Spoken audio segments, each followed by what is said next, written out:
أزواجه الطاهرات أمهات المؤمنين وعلى سائر الصحابة والتابعين أجمعين. أما بعد، أعوذ بالله من الشيطان الرجيم. بسم الله الرحمن الرحيم. لقد كان لكم في رسول الله أسوة حسنة لمن كان يرجو الله واليوم الآخر وذكر الله كثيرا. صدق الله مولانا العظيم. مولاي صل وسلم دائما أبدا على حبيبك خير الخلق كلهم محمد سيد الكونين والثقلين والفريقين من عرب ومن عجم. محمد ذكره راح لأنفسنا، محمد شكره فرض على أمم. الصلاة والسلام عليك يا سيدي يا رسول الله وعلى آلك وأصحابك يا سيدي يا حبيب الله. الصلاة والسلام عليك يا سيدي يا نور الله وعلى آلك وأصحابك يا سيدي يا نبي الله. الصلاة والسلام عليك يا سيدي يا رحمة للعالمين وعلى آلك وأصحابك يا سيدي يا شفيع المذنبين. محترم برادران اسلام، حاضرین محترم، السلام علیکم ورحمۃ اللہ وبرکاتہ.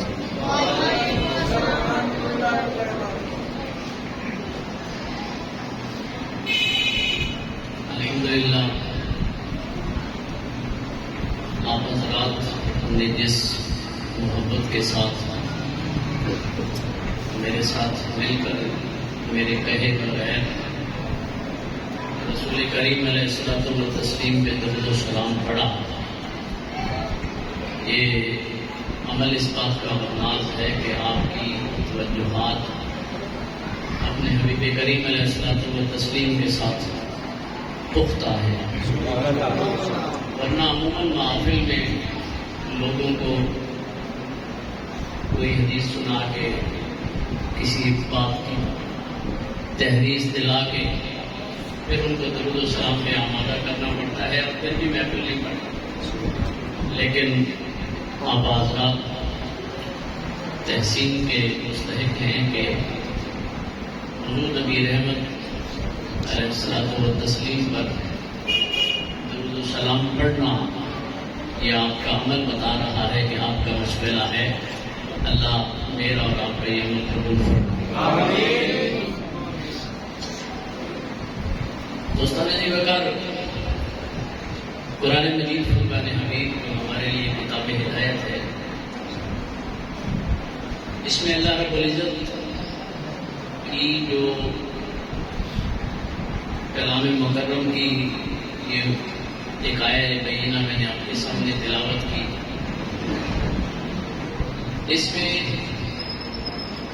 اللہ کریم اپنے محبوب کے غلاموں کے لیے ایک درس، ایک ضابطہ حیات بیان فرما رہے ہیں. اللہ کریم پہلے اس ضابطہ حیات کو بیان فرماتے ہیں اور بعد میں اس بات کا ذکر کرتے ہیں کہ یہ کن لوگوں کے لیے ہے. ارشاد ربانی ہے، لقد کان لکم فی رسول اللہ اسوۃ حسنہ. آپ حضرات رسول کریم علیہ الصلوۃ والتسلیم کے میلاد کی خوشی میں اس محفل میں بیٹھے ہیں، تو میں نے مناسب سمجھا کہ اپنے دوستوں تک وہ پیغام پہنچاؤں جو میری اور آپ کی فلاح کا باعث ہے. اللہ کریم ارشاد فرما رہے ہیں، لقد کان لکم فی رسول اللہ اسوۃ حسنہ. یہ آیہ کریمہ تو آپ اکثر سنتے ہیں، پڑھتے ہیں. اللہ کریم کا ارشاد ہے کہ تمہارے لیے میرے حبیب کی زندگی میں ایک مکمل نمونہ حیات موجود ہے. کس کے لیے؟ ارشاد ہے لمن کان یرجو اللہ، جو شخص بھی اللہ سے ملاقات کا ارادہ رکھتا ہے، اللہ کی قربت کی تمنا رکھتا ہے، والیوم الآخرہ، اور قیامت کے دن کی کامیابی کی امید رکھتا ہے، تمنا رکھتا ہے، وذکر اللہ کثیرا، اور اس قربت کے حصول کے لیے، اس یوم آخرت کی کامیابی کے حصول کے لیے وہ اللہ کا ذکر بھی کثرت سے کرتا ہے. یہ کثرت ذکر بھی ٹھیک ہے، اللہ سے ملاقات کی تمنا بھی ٹھیک ہے، یوم آخرت کی نجات کی امید رکھنا، تمنا رکھنا اور اس کے لیے کوشش کرنا بھی ٹھیک ہے. لیکن اللہ کریم فرماتے ہیں کہ صرف میری تمنا اور میری یاد رکھ کر اور صرف میرے نام کا کثرت سے ذکر کر کے اللہ کریم ارشاد فرماتے ہیں تمہیں میری قربت نہیں مل سکتی. میری قربت ملے گی تو کس طریقے سے ملے گی؟ لقد کان لکم فی رسول اللہ اسوۃ حسنہ، تم اگر میرا ذکر بھی اس طریقے سے کر کے آؤ گے جس طریقے سے میرا ذکر میرے مصطفیٰ نے کیا ہے تو تب میں تمہیں اپنی قربتوں سے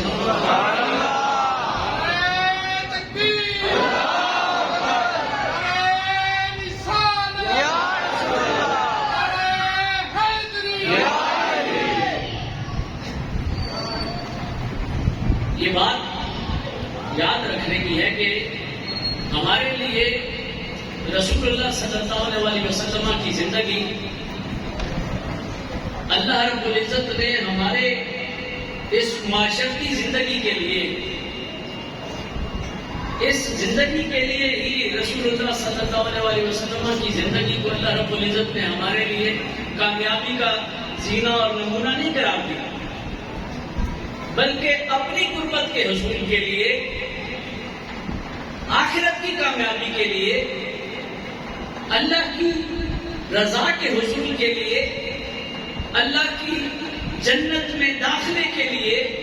جو سب سے بہترین، سب سے آسان، سب سے مقرب راستہ ہے وہ ہے سنت مصطفیٰ صلی اللہ علیہ وسلم کی اتباع.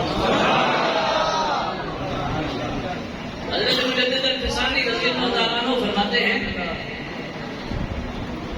کہ اولیاء کامل کی پہچان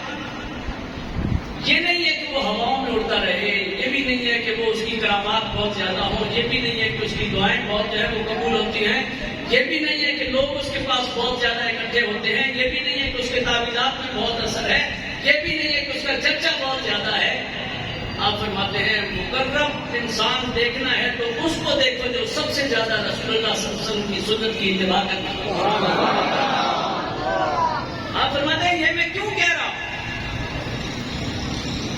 حضرت مجدد الفسانی فرماتے ہیں یہ میں کیوں کہہ رہا ہوں کہ اللہ کا سب سے مقرب بندہ وہ ہے جو سب سے زیادہ سنت پہ عمل کرنے والا ہے.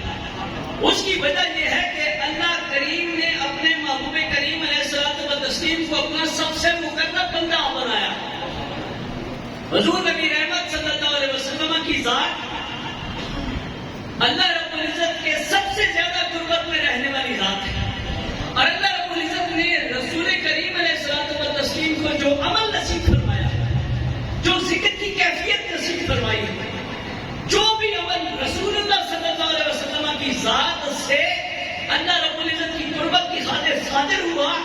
اللہ رب العزت کو وہ عمل سب سے زیادہ پسند ہے. اسی لیے اس نے وہ عمل اپنے نبی کو کہا کہ آپ یہ کام کر کے دیکھیں. اسی لیے قرآن مجید فرقان حمید میں اللہ کریم ارشاد فرماتے ہیں لمن کان یرجو اللہ، جو شخص اللہ سے ملاقات کی امید رکھتا ہے، تمنا رکھتا ہے، اللہ کی قربت چاہتا ہے، والیوم الآخر،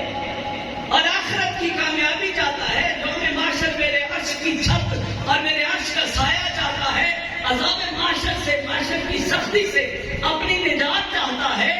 وَذَكَرَ اللَّهَ كَثِيرًا، اس نیت سے وہ میرا ذکر بہت زیادہ کرتا ہے. لیکن اللہ کریم فرماتے ہیں وہ ذکر جتنا مرضی کرتا رہے، جب تک میرے مصطفیٰ کے راستے سے وہ میرا ذکر کر کے نہیں آئے گا، مجھے وہ ذکر بھی پسند نہیں ہے.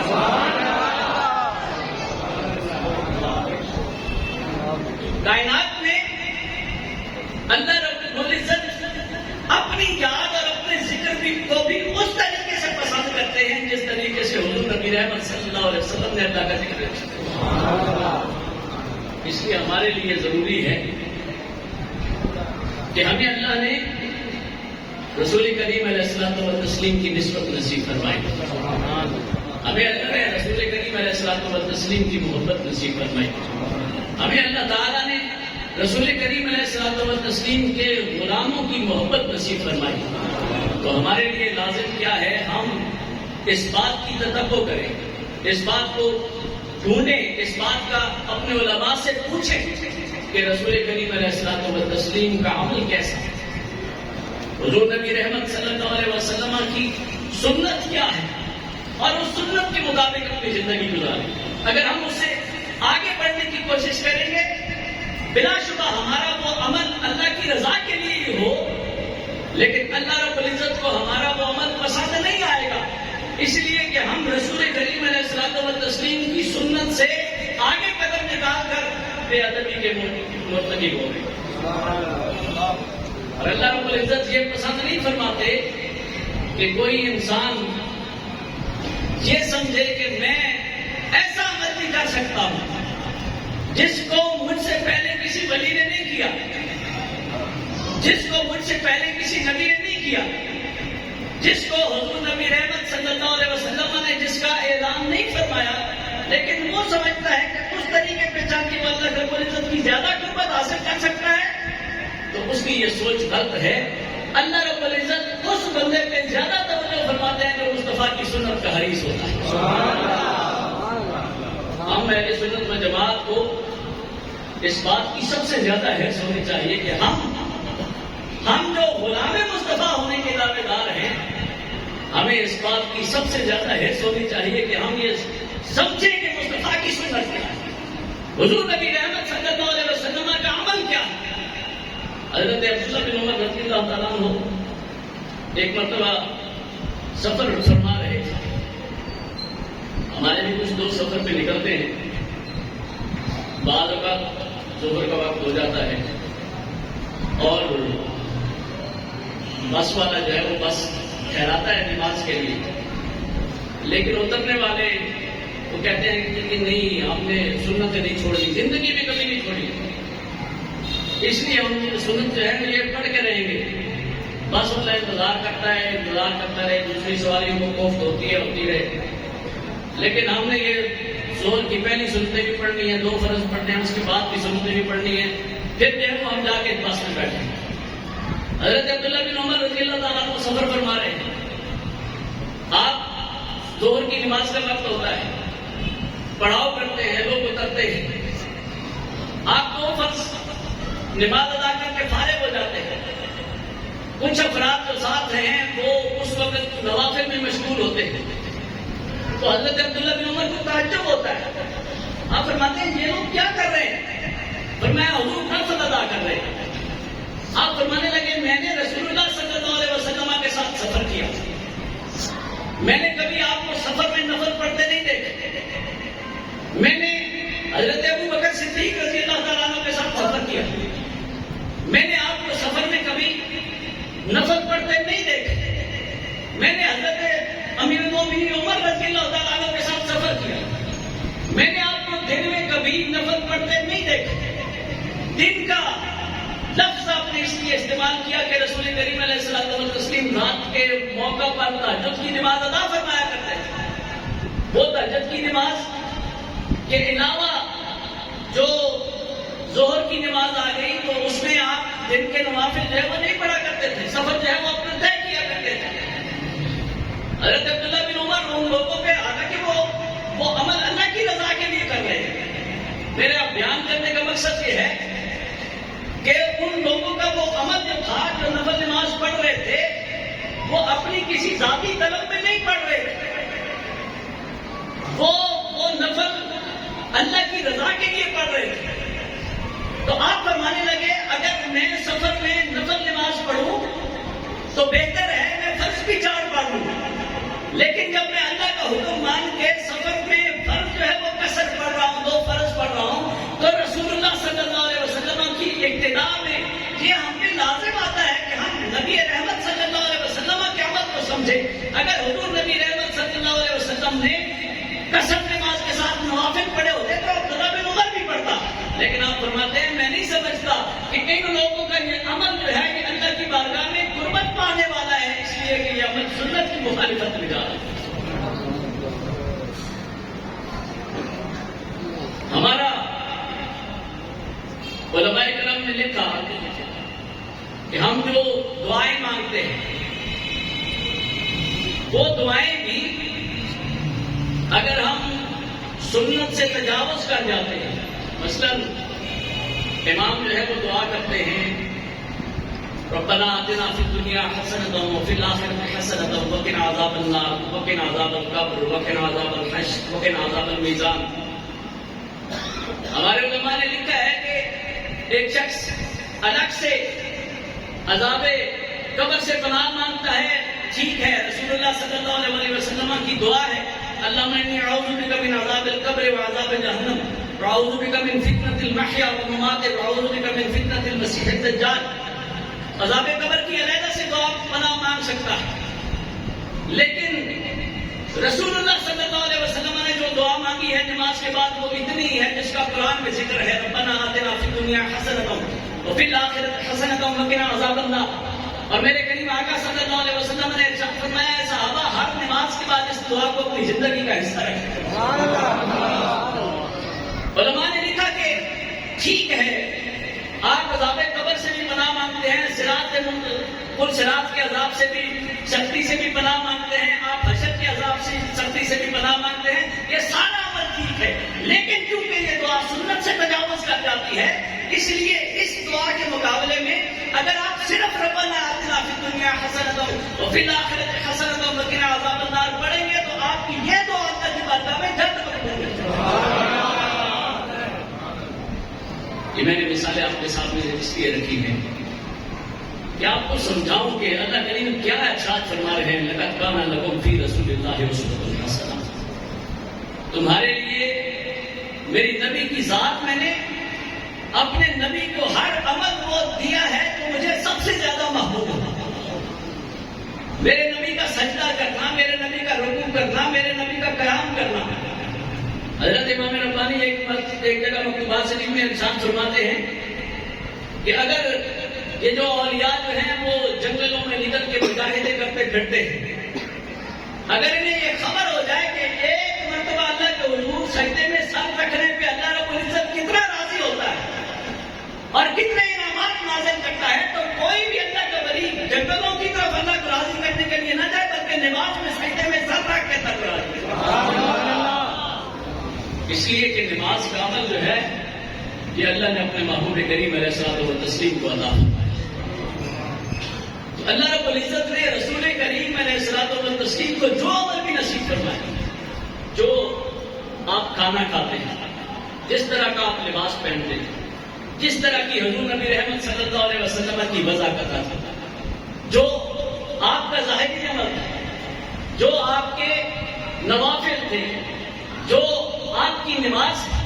جس طریقے سے آپ جو ہیں وہ اللہ کو راضی کرنے کی کوشش کرتے رہے ہیں، اگر ہم اس طریقے پہ چلنے کی کوشش کریں۔ اب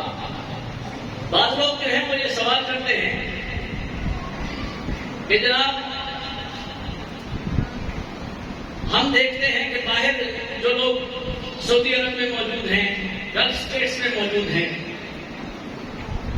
وہ لوگ فرض پڑھتے ہیں، نوافل کو ادا نہیں کرتے، سنتوں کو ادا نہیں کرتے۔ ہم نے ان کے عمل کو نہیں دیکھنا، ہم نے اللہ رب العزت کے فرمان کو سامنے رکھنا ہے۔ لقد کان لکم فی رسول اللہ اسوۃ حسنہ۔ سبحان اللہ۔ رسول کریم علیہ الصلوۃ والتسلیم نے جب یہ سنت ہمارے لیے چھوڑی ہے تو آپ نے حکم فرمایا ہے یا نہیں فرمایا ہمارے لیے اس کی ادائیگی لازم ہے. رسول کریم علیہ الصلوۃ والتسلیم فرماتے ہیں، ایک حدیث مبارکہ مجھے یاد آ گئی. آج کل کچھ لوگ اس بات کا بھی سوال کرتے ہیں کہ لوگ نماز پڑھنے کے بعد ٹھہرتے نہیں ہیں، سلام پھیرتے ہیں، اٹھ کے چلے جاتے ہیں. میرے کریم آقا صلی اللہ علیہ وسلم ایک مرتبہ تشریف فرما ہے صحابہ کے جنوب میں. حضور نبی رحمت صلی اللہ علیہ وسلم ارشاد فرمانے لگے، دو عمل بہت آسان ہیں،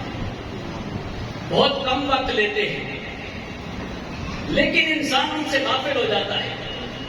اور ان کے اجر سے محروم رہتا ہے. صحابہ کرام رضوان اللہ علیہ مجمعین عرض کرنے لگے، یا رسول اللہ صلی اللہ علیہ وسلم، وہ کون سے عمل ہیں جو آسان ہیں لیکن ہم ان سے غافل ہو جاتے ہیں؟ میرے آقا صلی اللہ علیہ وسلم ارشاد فرمانے لگے کہ اگر تم ہر نماز کے بعد 10 مرتبہ سبحان اللہ کہو، 10 مرتبہ الحمدللہ کہو، 10 مرتبہ اللہ اکبر کہو، تو کریم آقا صلی اللہ علیہ وسلم ارشاد فرمانے لگے کہ یہ بظاہر 30 جو ہے وہ اعمال ہیں، 30 جو ہے وہ کلمات ہیں جو تم ادا کرتے ہو، لیکن اللہ رب العزت اس پہ ہر نفس کے بدلے جو ہے وہ تمہیں 10 نیکیاں ادا کرتے ہیں. تو یہ 30 کلمات جو ہے وہ 300 نیکیاں سمیٹ کر تمہاری جھولی میں ڈالتے ہیں. سبحان اللہ، سبحان اللہ. اور اگر تم 5 نمازوں کے بعد 10 مرتبہ سبحان اللہ کرتے رہو تو یہ 1500 نیکیاں ہیں جو تمہاری جھولی میں آ جاتی ہیں. نعرہ تکبیر، اللہ اکبر، نعرہ رسالت، نعرہ تحقیق، نعرہ حیدری، علماء اہل سنت، آستانہ علیہ چورا شریف، آستانہ علیہ چورا شریف. رسول کریم علیہ الصلوۃ والتسلیم ارشاد فرمانے لگے، اچھا پھر دوسرا عمل کیا ہے؟ دوسرا عمل یہ ہے کہ تم جب بستر پہ لیٹو آرام کرنے کے لیے تو 33 مرتبہ سبحان اللہ کہو، 33 مرتبہ الحمدللہ کہو، 34 مرتبہ جو ہے وہ اللہ اکبر کہو. تو یہ 100 کلمات ہوتے ہیں، لیکن اللہ رب العزت ان پہ تمہیں 1000 نیکیوں کا ثواب ارشاد فرماتا. میرے آقا صلی اللہ علیہ وسلم ارشاد فرمانے لگے، صحابہ مجھے بتاؤ کہ یہ چھوٹا سا عمل ہے، ہر نماز کے بعد 10 مرتبہ سبحان اللہ، 10 مرتبہ الحمدللہ، 10 مرتبہ اللہ اکبر کہنا، بستر پہ لیٹتے وقت 33 مرتبہ سبحان اللہ، 33 دفعہ الحمدللہ، 34 دفعہ اللہ اکبر کہنا. مختصر ٹائم لگتا ہے. اللہ رب العزت 2500 نیکیاں انسان کے نصیب فرماتے ہیں، اور ایک انسان ایک دن میں 2500 گناہ نہیں کرتا. میرے آقا فرمانے لگے کہ وہ بندہ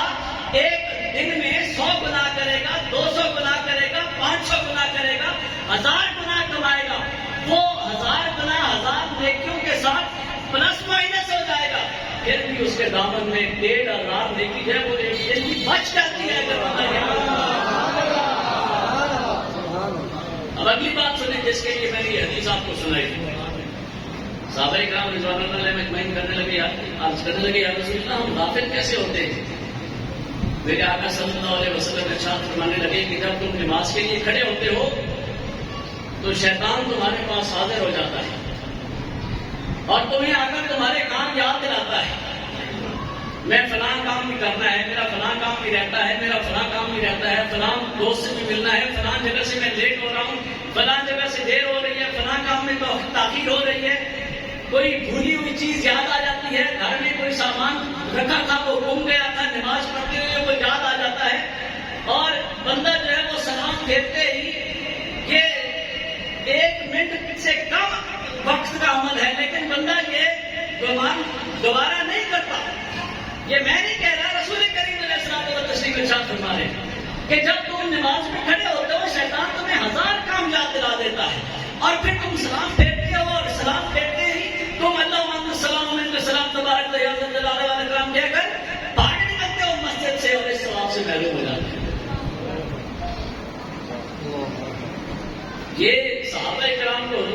رحمت صلی اللہ علیہ وسلم ارشاد فرما رہے ہیں اب جو لوگ سلام پھیرتے ہی بھاگ نکلتے ہیں وہ بتائیں وہ سنت پہ عمل کر رہے ہیں یا رسول کریم علیہ الصلوۃ والتسلیم جن لوگوں کو زجر و توبیخ کر رہے ہیں ان کی صفوں میں شامل ہوں۔ پھر رسول کریم علیہ الصلوۃ والتسلیم نے ارشاد فرمایا وہ صحابہ پوچھنے لگے اچھا یا رسول اللہ دوسرے وقت پہ ہم سے کیا غفلت ہوتی ہے؟ میرے آقا صلی اللہ علیہ وسلم ارشاد فرمانے لگے اگر جب تم بستر پہ لیٹتے ہو اور تم یہ نیکی کمانے کی کوشش کرو گے کہ میں 33 دفعہ سبحان اللہ پڑھوں 33 دفعہ الحمدللہ پڑھوں 34 دفعہ اللہ اکبر پڑھوں تو اس سے پہلے شیطان آ کے تمہیں لوری دے گا اور نیند سنا دے گا۔ تو یہ میرے آقا صلی اللہ علیہ وسلم نے ارشاد فرمایا کہ دو عمل بہت آسان ہیں لیکن تمہارے لیے شیطان مشکل کر لیتا ہے۔ تو جو دوست یہ کہتے ہیں کہ حضور نبی رحمت صلی اللہ علیہ وسلم کی سنت نہیں ہے نماز کے بعد بیٹھنا، نماز کے بعد کوئی ذکر کرنا رسول کریم کی سنت نہیں ہے، نماز کے بعد نہیں بیٹھنا چاہیے، مسجد سے فوری طور پر اٹھ جانا چاہیے، انہیں حضور نبی رحمت صلی اللہ علیہ وسلم کا یہ فرمان پہنچائے میرے آقا نے فرمایا وہاں پہ بیٹھو، نماز کے بعد بیٹھو، سلام پھیر کر بیٹھے رہو۔ ایک اور حدیث مبارکہ میں حضور نبی رحمت صلی اللہ علیہ وسلم نے ارشاد فرماتے ہیں جو شخص نماز پڑھتا ہے اچھے طریقے سے نماز پڑھتا ہے پھر سلام پڑھ کے اپنی جگہ پہ بیٹھا رہتا ہے اللہ کا ذکر کرتا ہے جب تک وہ اللہ کا ذکر کرتا رہتا ہے اللہ کے فرشتے اس کے لیے دعا کے لیے ہاتھ اٹھائے کھڑے رہتے ہیں اللہم اغفر لہ ورحمہ لہ، اللہم اغفر لہ ورحمہ لہ، اے اللہ اس شخص کی بخشش فرما دے۔ آپ یقین کریں کہ میری دعا آپ کے لیے رد ہو سکتی ہے، کسی اور کی دعا آپ کے لیے رد ہو سکتی ہے، لیکن جب اللہ کا پاکیزہ فرشتہ آپ کے لیے کھڑے ہو کے دعا کریں گے اللہ اس کے گناہوں کو بخش دے، اللہ اس کی دعا کو رد نہیں کرے۔ سبحان اللہ۔ اس لیے نماز پڑھیں تو نماز پڑھنے کے بعد اپنی جگہ پہ بیٹھے رہیں اور بیٹھ کر اللہ کا ذکر کریں، اور اللہ کا ذکر اس نیت سے کریں کہ مجھے اس سنت پہ رسول کریم علیہ الصلوۃ والتسلیم نے ہدایت دی۔ جب آپ جو بھی سنت جو بھی عمل حضور نبی رحمت صلی اللہ علیہ وسلم کی سنت کی نیت سے کریں گے آپ کا وہ عمل آپ کے لیے اس دنیا میں بھی کامیابی کا باعث ٹھہرے گا، آخرت میں بھی کامیابی کا باعث ٹھہرے گا۔ دوستان گرامی اللہ رب العزت ہم سے یہی چاہتے ہیں کہ ہم ہر معاملے میں کسی معاملے میں یہ نہ دیکھیں کہ دنیا میں کیا ہو رہا ہے، رنگ کون سا اپنایا جا رہا ہے، کس معاملے کی جو ہے وہ آج ترویج ہو رہی ہے، رواج پکڑ رہا ہے، بلکہ یہ دیکھیں کہ ہمارے لیے رسول کریم علیہ الصلوۃ والتسلیم اور آپ کے صحابہ نے سنت کیا چھوڑی۔ مثال دیتا ہوں، آپ داتا کی نگری میں بیٹھے ہیں، حضور داتا کا بخش ہدویری رضی اللہ تعالی عنہ آپ کی اس نگری میں بیٹھے ہیں، آپ کا وہ ہوتا ہے جہاں اولیاء کاملین کے مزارات کی زیارت کی حاضری ہے، تو اگر رسول کریم علیہ الصلوۃ والتسلیم کی سنت کو دیکھا جائے تو حضور نبی رحمت صلی اللہ علیہ وسلم نے حضرت امیر حمزہ رضی اللہ تعالیٰ عنہ کے مزار مبارک کی حاضری کی سنت اپنا کر ہمارے لیے یہ سنت چھوڑی ہے کہ اللہ کا ولی جہاں پہ مدفون ہو اس کی زیارت کے لیے جانا، اس کی قبر پہ جانا، وہاں پہ جا کر قرآن خوانی کرنا، وہاں پہ جا کر فاتحہ خوانی کرنا، ان کے لیے دعا کرنا، اپنے لیے دعا کرنا، امت کے لیے دعا کرنا، یہ عمل جو ہے یہ رسول کریم علیہ الصلوۃ والتسلیم کی سنت ہے۔ اور جب ایک شخص حضور نبی رحمت صلی اللہ علیہ وسلم کی سنت کو سامنے رکھتے ہوئے اللہ کے کسی ولی کے مزار کا رخ کرتا ہے، اس کی طرف قدم اٹھاتا ہے، اللہ رب العزت اس کے ہر قدم کو قبول فرماتے ہیں، اس لیے کہ وہ سنت مصطفیٰ کی اتباع کرتا ہے۔ لیکن حضور نبی رحمت صلی اللہ علیہ وسلم جب بقیع شریف کی طرف جاتے ہیں، حضور نبی رحمت صلی اللہ علیہ وسلم جب احد شریف کی طرف جاتے ہیں میرے کریم آقا صلی اللہ علیہ وسلم کا کوئی لمحہ بھی اللہ کے ذکر سے خالی نہیں گزرتا. اسی لمحے میں حضور نبی رحمت صلی اللہ علیہ وسلم اور آپ کے صحابہ اللہ کے ذکر سے غفلت میں نہیں ہوتے تھے. اس کا مطلب یہ ہے کہ آپ کا عہد کی طرف جانا بھی اللہ کے ذکر میں ہوتا تھا, آپ کا عہد سے واپس آنا بھی اللہ کے ذکر میں ہوتا تھا. تو ہمارا طریقہ کار بھی یہی ہونا چاہیے کہ اگر ہم حضور داتا گنج بخش حجویری رضی اللہ تعالیٰ عنہ کے عرس کی محفل میں جانا چاہیں یا وہاں سے واپس آنا چاہیں, انفرادی طور پہ جائیں یا ٹولیوں کی شکل میں جائیں, ہم بھنگڑوں کے ساتھ جائیں گے, ہم ڈھول تماشوں کے ساتھ جائیں گے, ہم کسی بھی اور رنگ میں جائیں گے, جس رنگ کو ہمیں رسول کریم علیہ الصلوۃ والتسلیم نے عطا نہیں فرمایا, تو ہم کتنے ہی خلوص سے جائیں, ہمارا وہ رنگ اللہ کی بارگاہ میں قبول نہیں ہو سکتا. اللہ کی بارگاہ میں قبول کون سا رنگ ہوگا؟ یہاں سے ٹولی نکلے, یہاں سے 10 بندے نکلے, 100 بندے نکلے, 1000 نکلے, وہ یہاں سے درود پڑھتے ہوں گے داتا کے انتظار کی طرف. یہاں سے ڈھول کی تاب پہ ناچتے ہوئے جانے سے وہ ثواب نہیں ملے گا جو یہاں سے آپ نعت پڑھتے ہوئے, درود و سلام پڑھتے ہوئے حضور داتا کی نگری تک پہنچے. حضور داتا گنج بخش حجویری کے قدموں تک پہنچیں گے, آپ کو اللہ کے ذکر کا بھی ثواب ملے گا, آپ کو رسول اللہ صلی اللہ علیہ وسلم کی سنت کی اتباع کا بھی ثواب ملے گا. نعرہ تکبیر, نعرہ رسالت, نعرہ تحقیق, نعرہ حیدری, تاجدار ختم نبوت, علماء اہل سنت, آستانہ علیہ چورا شریف. ہم اہل سنت و جماعت, جیسے میں نے پہلے عرض کیا کہ ہمارا یہ فرض ہے, ہم پر یہ لازم ہے کہ ہم صرف جو ہے وہ اس بات سے مطمئن نہ ہو جائیں کہ ہم رسول کریم علیہ الصلوۃ والتسلیم پہ درود و سلام پڑھتے ہیں, ہم رسول کریم علیہ الصلوۃ والتسلیم سے محبت رکھتے ہیں, بلکہ ہمارے لیے یہ زیادہ ضروری آتا ہے کہ اللہ رب العزت نے جب ہمیں حضور نبی رحمت صلی اللہ علیہ وسلم کی نسبت کی عطا فرمائی, آپ کی محبت کی عطا فرمائی, آپ سے محبت کرنے والے خاندان عطا فرمائے, آپ سے نسبت رکھنے والی اولیاء کاملین عطا فرمائے, اتنی آسانی اللہ نے ہمارے لیے عطا فرما دی ہے, تو ہم پر بھی یہ لازم آتا ہے کہ ہم فوج لگائیں اور نبی رحمت صلی اللہ علیہ وسلم کے ایک ایک عمل کو اپنانے کی کوشش کریں. حضور نبی رحمت صلی اللہ علیہ وسلم کی ایک ایک جو ہے وہ سنت کو اپنانے کی کوشش کریں. ایسی محبت ہمارے دل میں جاگے کہ جس چیز سے رسول کریم علیہ الصلوۃ والتسلیم نے محبت کی ہے اس سے ہمیں محبت ہو, جس عمل سے, جس چیز سے, جس ذات سے رسول کریم علیہ الصلوۃ والتسلیم نے نفرت کی ہے ہمیں بھی اس سے نفرت. ہمارے نوجوان دیکھیں, ہم نے ان کی اصلاح نہیں کی, ہم نے ان کی تربیت کا بیڑا نہیں اٹھایا. ہم انہیں کہتے ہیں کہ داڑھی رکھو, یہ نبی رحمت صلی اللہ علیہ وسلم کی سنت ہے. وہ کہتے ہیں یہ مولوی کا بیان ہے, یہ مولوی روز ایسے ہی کہتا رہتا ہے. لیکن جب میڈیا پہ یہود و نصارہ داڑھی رکھ لیتے ہیں اور اپنے وضع قطع جو ہے اس میں اپنی داڑھی کے بال کو بڑھا لیتے ہیں, تو آپ اپنے آس پاس کے نوجوان کو دیکھتے ہیں کہ اس نے بھی داڑھی رکھ لی ہے. اب نوجوان جو ہے وہ تعلیم سے کم نظر آتے ہیں. اب نوجوانوں نے داڑھی رکھی ہوئی ہے, لیکن میرے نوجوان نے داڑھی عالم دین کے کہنے پہ نہیں رکھی, اپنے پیر اپنے باپ کے کہنے پہ نہیں رکھی, بلکہ میڈیا کے اس انگریز اور یہودی اور عیسائی شخص کو دیکھ کر, گانے والے کو دیکھ کر, فلم ایکٹر کو دیکھ کر اس نے اپنا حلیہ اس جیسا بنا لیا ہے. میرے آقا نے فرمایا من تشبہ بقوم فہو منہم, تم نے مصطفیٰ کی سنت کو سمجھ کے داڑھی نہیں رکھی تو ان بالوں کو بڑھا لینے کا تمہیں کوئی اجر و ثواب نہیں ہوگا. اس کے بجائے کتنا اچھا ہوتا کہ تم اپنے محبوب کریم علیہ الصلوۃ والتسلیم سے محبت کرتے ہوئے اپنے سر پر ڈھانپ لیتے, اپنی داڑھی کو بڑھا لیتے, اپنے چہرے کو, اپنے نقش و نگار کو, اپنے لباس کو رسول اللہ صلی اللہ علیہ وسلم کی اطاعت میں لے آتے, تو تمہاری زندگی کا یہ لمحہ بھی عبادت ٹھہرتا, آخرت میں بھی ثواب ملتا.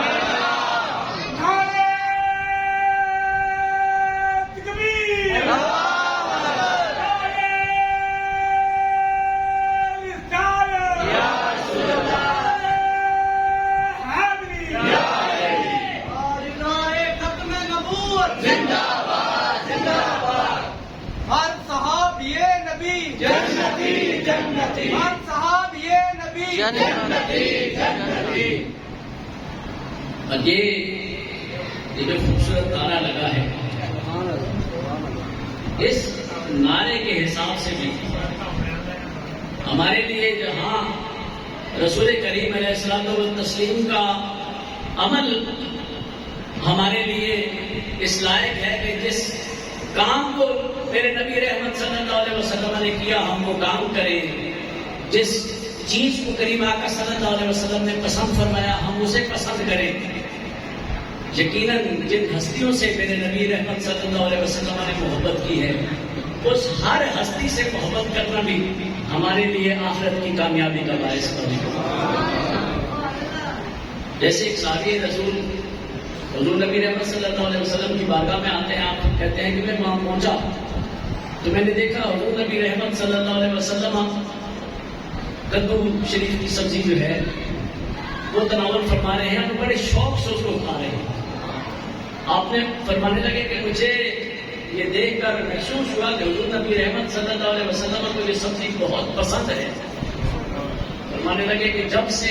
میں نے کریم آقا صلی اللہ علیہ وسلم کو شوق سے کدو کھاتے دیکھا، مجھے یہ سبزی سبزیوں میں سب سے زیادہ پسندیدہ سبزی ہے۔ یہ محبت کی نشانی ہے، یہ محبت کی نشانی ہے۔ اور ایک شخص کہے کہ مجھے حضور نبی رحمت صلی اللہ علیہ وسلم سے محبت ہے، ایک شخص کہے کہ مجھے علی المرتضیٰ رضی اللہ تعالیٰ عنہ سے محبت ہے، ایک شخص کہے کہ مجھے حسنین کریمین سے بے پناہ محبت ہے،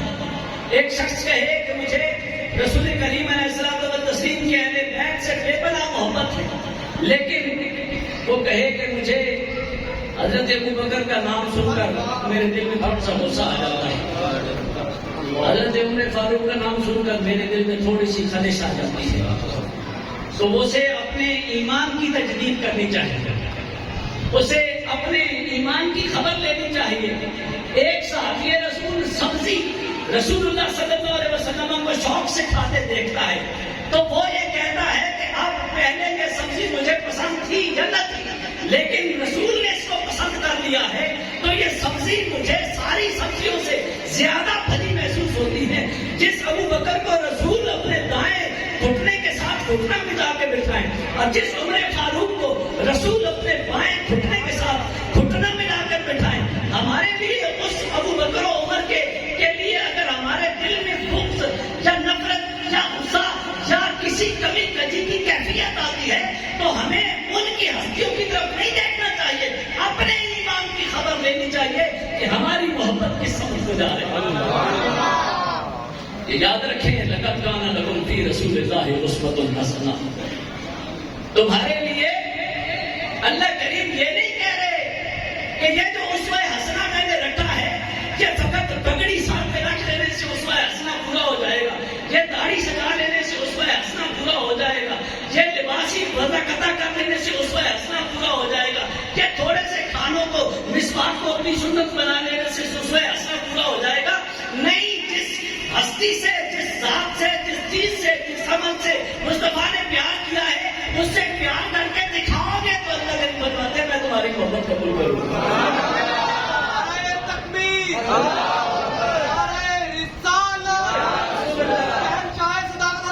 صدیق اکبر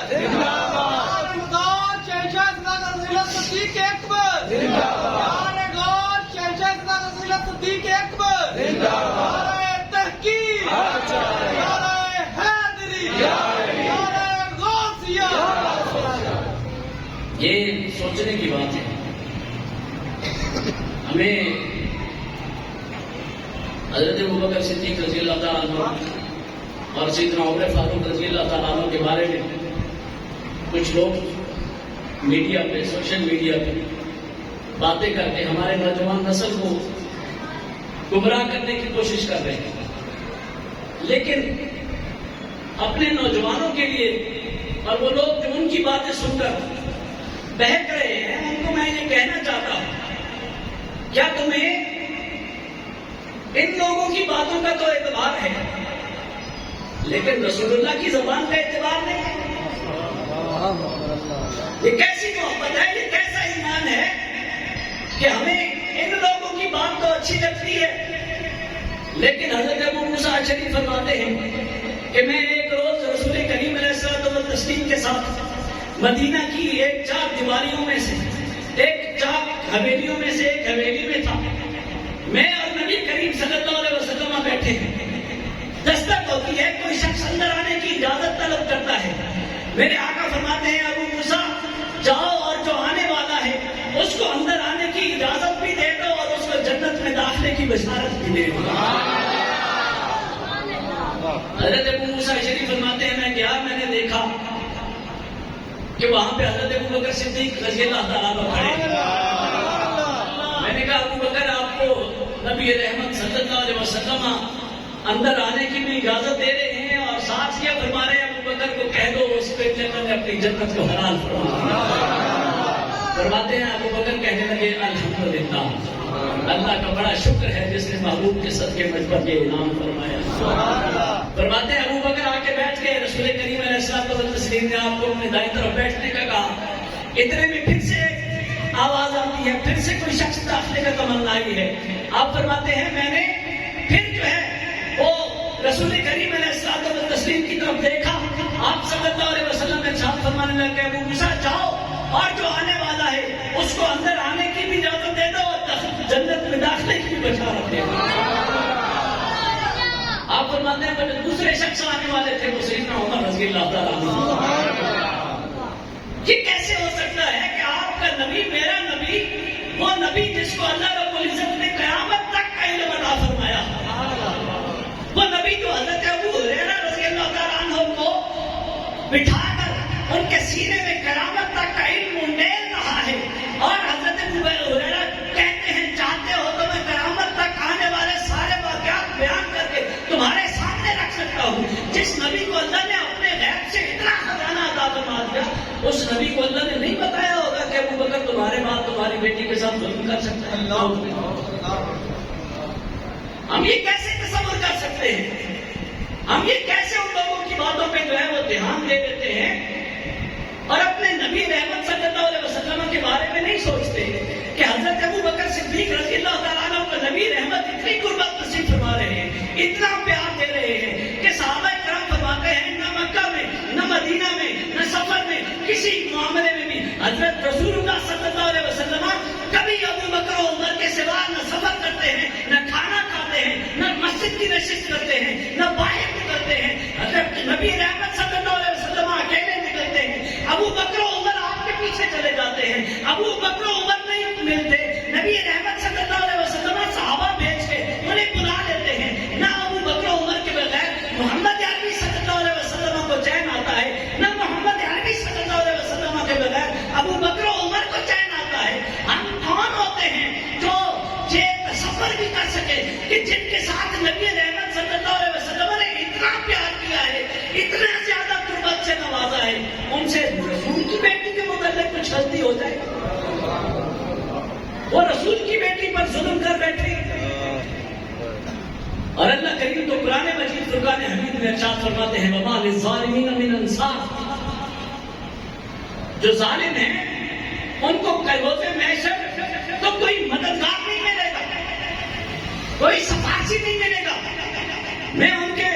ظلم کے مقابلے میں جب تک جو مظلوم ہے وہ انہیں معاف نہ کر دے کسی کی سفارش قبول نہیں کروں گا.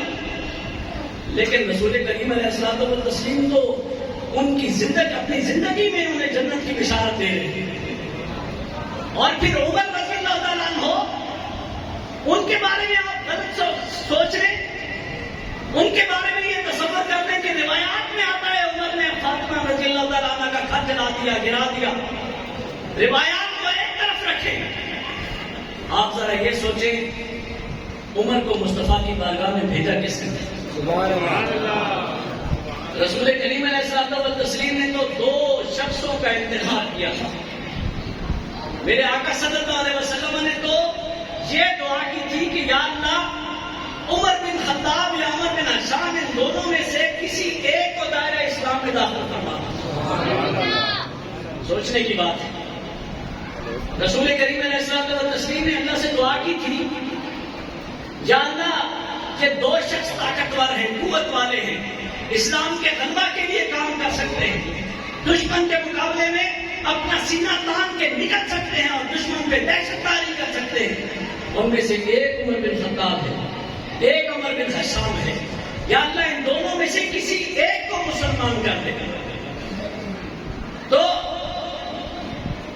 عمر بن خطاب رسول کریم علیہ الصلوۃ والتسلیم کی دعا سے ہی اسلام نہیں قبول کرتے، وہ اللہ رب العزت کے انتخاب سے دائرۂ اسلام میں داخل ہوئے. رسول کریم علیہ الصلوۃ والتسلیم نے 2 اشخاص کو منتخب فرمایا اور 2 میں سے ایک کا انتخاب رسول کے رب نے فرمایا. عمر بن خطاب کو اللہ رب العزت نے منتخب فرما کر اسلام میں داخل فرمایا. رسول کریم علیہ الصلوۃ والتسلیم کو چھوڑ دو. کیا اللہ رب العزت کو بھی یہ خبر نہیں تھی کہ عمر بعد میں رسول کے گھرانے کے ساتھ کیا سلوک کرے گا؟ اگر عمر بن خطاب نے ظلم کرنے ہوتے، اگر عمر بن خطاب نے رسول کی آل کا حق کھانا ہوتا، اگر عمر بن خطاب نے فاطمہ الزہرا علیہ السلام کا حق کھانا ہوتا یا ان پہ ظلم کرنا ہوتا، تو اللہ رب العزت ان کو اتنی قربتوں سے نوازتے کہ رسول کریم علیہ الصلوۃ والتسلیم ارشاد فرما دے لو کان بعدی نبی لکان عمر. اگر میرے بعد کسی کے سر پہ نبوت کا تاج سج سکتا.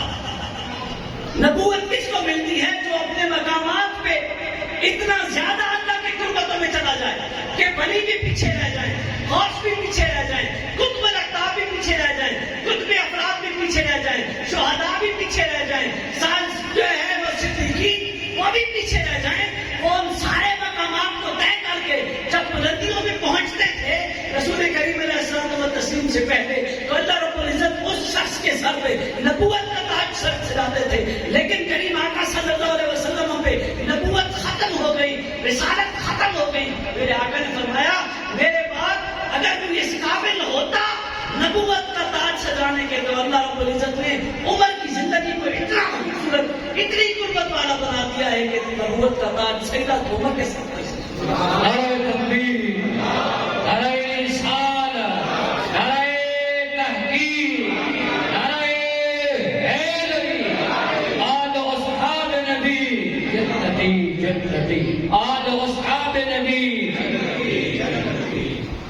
تو دوستان اکرامی یہ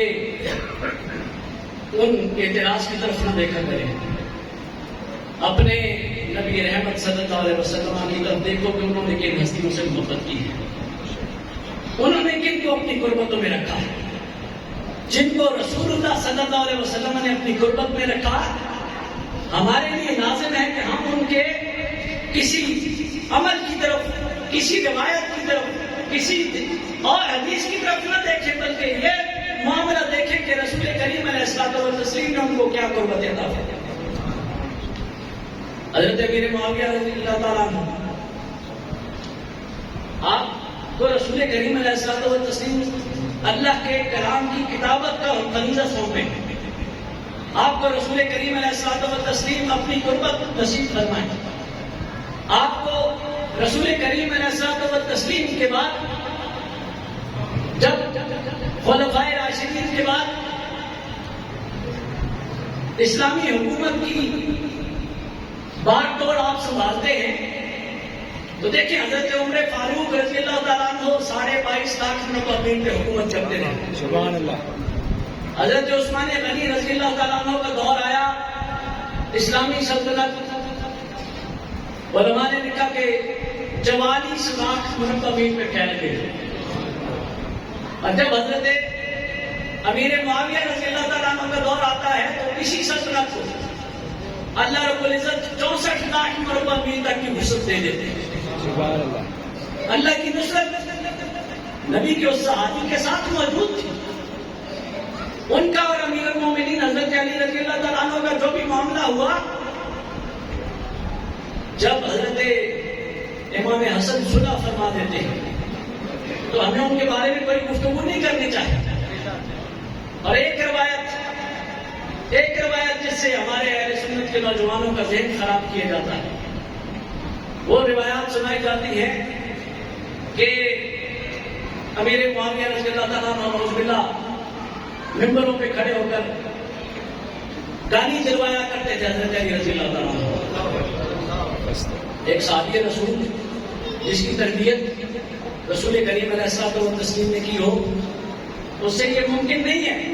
کہ اس کی زبان اتنی گندی ہو جائے، اس کی سوچ اتنی گندی ہو جائے، اس کا عمل اتنا جو ہے وہ گھٹیا ہو جائے کہ وہ رسول کی آگ، رسول اللہ کے بھائی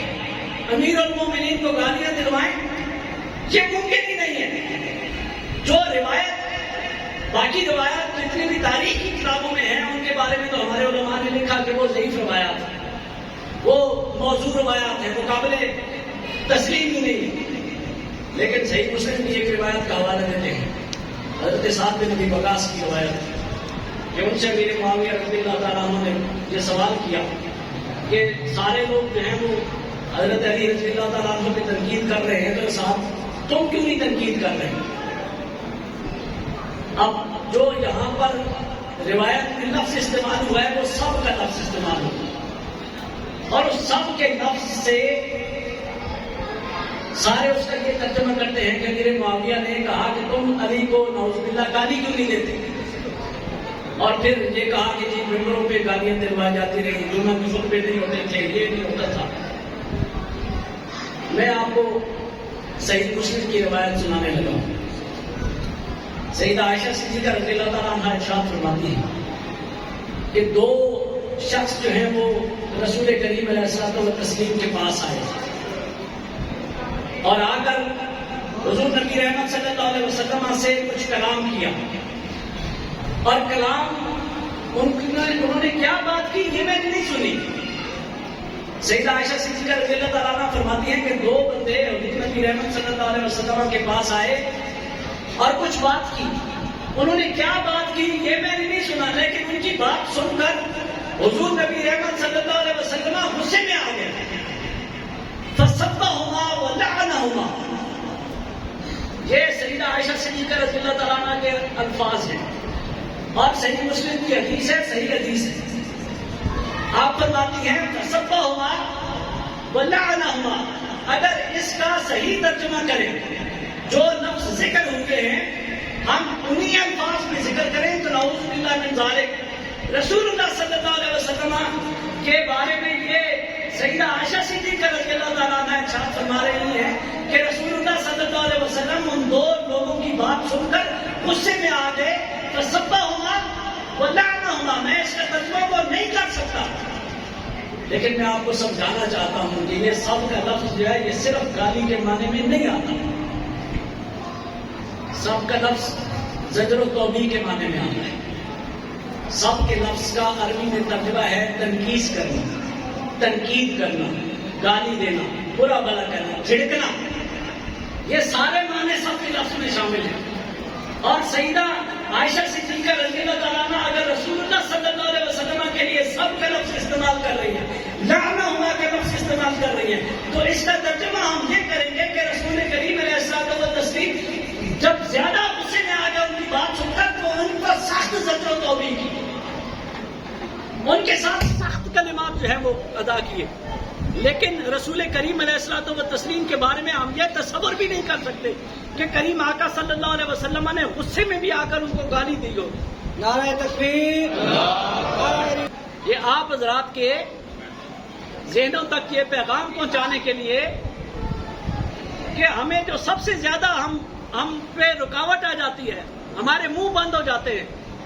ہم کہتے ہیں کہ سب کا مطلب گالی دینا ہی ہے، اور جب صحیح روایت میں موجود ہے کہ حضرت امیر معاویہ سے سعد بن ابی وقاص سے پوچھ رہے ہیں کہ تم علی کو سب کیوں نہیں کر رہے، تو واقعی انہوں نے کہا ہوگا کہ علی کو گالی دو۔ لیکن جب ہم عربی زبان کو دیکھتے ہیں، رسول کریم علیہ الصلوۃ والتسلیم کی حدیث کو دیکھتے ہیں، تو وہاں پہ بھی یہ لفظ موجود ہے۔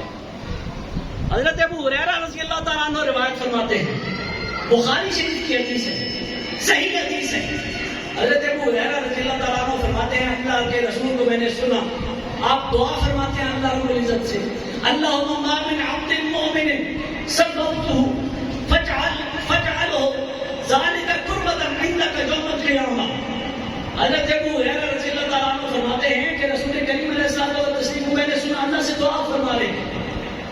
اللہم ما من عبد مؤمن، اے اللہ جو بھی مومن شخص سببته پھر رسول کریم علیہ السلام نے سب کا لفظ استعمال کیا، لیکن ہم نہیں کہہ سکتے کہ رسول کریم کہہ رہے ہیں کہ اللہ میں نے جو ہے وہ جس شخص کو بھی گالی دی ہوگی اپنی زندگی میں، میرے آقا گالی نہیں دے سکتے، میرے آقا زجر کو بھی کر سکتے ہیں، جھڑک سکتے ہیں، لیکن رسول کریم کریم ہے نا، کریم ہے، آپ کا دل نرم ہے، تو آپ نے اللہ کی بارگاہ میں دعا کی، یا اللہ میں نے اپنی زندگی میں کسی مسلمان کی اصلاح کے لیے، کسی مومن کی بنائی کے لیے، کسی مومن کو غلط عمل سے روکنے کے لیے، اے اللہ میں نے اس کو زجر و توبیخ کی ہو، اس زجر و توبیخ کی وجہ سے اس کا دل دکھا ہو، میرے اللہ اس کے اس دل دکھنے کو بھی آخرت میں اپنی غربت کا وسیلہ تھا۔ لیکن یہ بخاری کی صحیح حدیث ہے، رسول کریم علیہ السلام نے اپنی ذات کے لیے سب کا لفظ استعمال کیا۔ پہلی میں نے آپ کو مسلم شریف کی حدیث سنائی، سیدہ عائشہ صدیقہ رضی اللہ تعالیٰ عنہ نے رسول اللہ کے عمل کے لیے سب کا لفظ استعمال کیا۔ اس کا مطلب یہ ہے کہ میرے اور آپ کے لیے یہ بات واضح ہو جانی چاہیے کہ سب کا مطلب صرف گالی دینا نہیں ہے، سب کا مطلب تنقید کرنا ہے۔ حضرت امیر معاویہ نے اگر سعد بن ابی وقاص سے پوچھا بھی ہوگا تو یہ کہا ہوگا کہ صاحب سارے لوگ جو ہیں یہ کہہ رہے ہیں کہ علی نے قادری نے عثمان کو اپنی صفوں میں رکھ کر اچھا نہیں کیا، سعد تم کیوں نہیں ایسا کہہ رہے؟ سعد بن ابی وقاص کہنے لگے میں نے رسول اللہ صلی اللہ علیہ وسلم سے 3 باتیں نہ سنی ہوتی تو میں بھی علی کی ذات پہ تنقید کر لیتا، لیکن میں نے رسول اللہ کو سنا، آپ نے فرمایا علی میرا بھائی ہے، میں نے رسول اللہ کو سنا کہ آپ فرماتے ہیں کہ کل میں جھنڈا اس شخص کو دوں گا جس کو اللہ رب العزت سب سے زیادہ پسند فرماتے ہیں، اور دوسرے لوگ رسول کریم علیہ السلام جھنڈا علی کے ہاتھ میں دیتے ہیں۔ میں نے رسول اللہ صلی اللہ علیہ وسلم کو سنا کہ علی کو فرماتے ہوئے کہ اے علی تیرا مقام میرے لیے ایسا ہی ہے جیسا مقام حضرت ہارون کا حضرت موسیٰ کے لیے تھا، اور آپ فرماتے ہیں کہ اگر میں نے یہ باتیں نہ سنی ہوتی رسول کریم علیہ السلام سے تو میں بھی علی پہ تنقید کر لیتا جیسے کہ باقی لوگ کہہ رہے ہیں، لیکن میں سمجھتا ہوں علی جو ہیں وہ اپنے مقام پہ حق پہ ہیں، اس لیے میں ان کے خلاف زبان نہیں کھولتا۔ جہاں پہ سب کا لفظ گالی کے لیے نہیں ہے، صرف تنقید کے معنی میں جو ہے وہ استعمال ہوتا ہے، اور رسول کریم علیہ السلام نے اپنی ذات کے لیے بھی اس لفظ کو استعمال کیا ہے۔ یہ نوجوان حضرات، یہ میرے بزرگ حضرات، آپ کے لیے میں یہ حدیث اس لیے لایا ہوں آپ کے ذہن جو ہے وہ صاف ہو جائیں۔ حضرت امیر معاویہ رضی اللہ تعالیٰ عنہ کا کردار رسول کریم علیہ السلام کے بھائی کے متعلق، رسول کریم علیہ السلام کے داماد کے متعلق کبھی بھی ایسا نہیں ہو سکتا کہ آپ نے ان کی کوئی ایسی شان میں تنقید کی ہو، گالی دی ہو، یا گالی کو اپنے خطبات میں لازم کہا ہو۔ یہ باتیں جو ہے، یہ روایات جو ہیں، یہ صرف حضرت امیر معاویہ رضی اللہ تعالیٰ عنہ کی تنقید کے لیے، رسول کریم علیہ السلام کے غلام کی تنقید کے لیے ہیں۔ ہمیں یہ زیبا نہیں دیتا، ہمارے لیے اللہ رب العزت ارشاد فرماتے ہیں لقد کان لکم فی رسول اللہ اسوۃ حسنہ، جس ہستی سے محمد نے پیار کیا ہے اس سے پیار کرو، جس کو محمد صلی اللہ علیہ وسلم نے اپنی قربت کے لیے منتخب کیا ہے۔ تمہارے لیے، تمہاری زبانوں کے لیے یہ لائق نہیں کہ اس کی زندگی کی طرف انگلی بھی اٹھا سکو، اپنی زبان بھی کھول سکو۔ تم زبان کھولو گے، انگلی اٹھاؤ گے، مجھے تمہاری محبتوں کی پرواہ نہیں، مجھے تمہارے سجدوں، تمہاری قربانیوں کی پرواہ نہیں۔ میں تو یہ دیکھنے کے لیے محمد کو تمہارے درمیان بھیجا تھا کہ اس کے ساتھ کون وفا۔ سبحان اللہ۔ لقد کان لکم فی رسول اللہ اسوۃ حسنہ، جس شخص کی زندگی میں بھی اس کی پسند، اس کا لباس، اس کا اٹھنا بیٹھنا، اس کا کھانا پینا، اس کا لوگوں کے ساتھ میل جول، اس کا کفار سے نفرت رکھنا، یہود و نصارہ سے دوری اختیار کرنا، مومنین صحابہ کرام رضوان اللہ علیہم اجمعین، اہل بیت اطہار پہ اپنی جان قربان کرنا، یہ عمل ہوا۔ اللہ کریم ارشاد فرماتے ہیں میں اس کو اپنی غربت کی چیز سے بھی نوازوں گا، آخرت کی کامیابی بھی اس کا نصیب فرماؤں گا۔ اللہ کریم ہمیں ان لوگوں میں سے فرمائے، ان لوگوں میں سے ہمارا نصیب نہیں، ان کی محبت نصیب فرما کر ان کی شفاعت کے حقداروں میں سے فرمائے۔